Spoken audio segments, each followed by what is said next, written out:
আপনার কাশিটা বেশিক্ষণ সময় নিয়ে যাবে। সকাল 10টা থেকে একটু টাইম গাড়ি বেশি করে ভাড়া নেবেন। এর আলোচনা করতে করতে হয়তো একটু সন্ধ্যাও হয়ে যায়। আপনারা তাড়াহুড়ো করলে হবে না, প্রোগ্রাম শেষ করে একসাথে আসতে হবে, তাই তো নাকি? যাবে।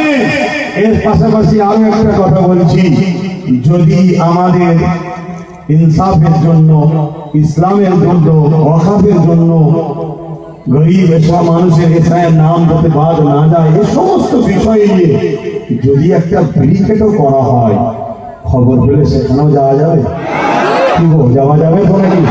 হাত তুলে বলছেন তো নাকি? না পিছন থেকে টানবে কেউ? হ্যাঁ, টানলেই তো মুনাফিক চেনা যাবে, টানলেই মুনাফিক চেনা যাবে। তো যা আব্বাসের দিকে তাহলে যা কিছু বললো আল্লাহ রাসূলের জন্য বললো তো নাকি? এটা মনে রাখবেন। আসুন, আমি আবার বলছি, উলামাদের মধ্যে দুটো সমাজ আছে।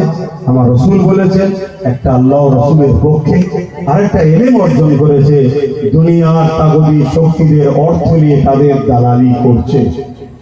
আলহামদুলিল্লাহ।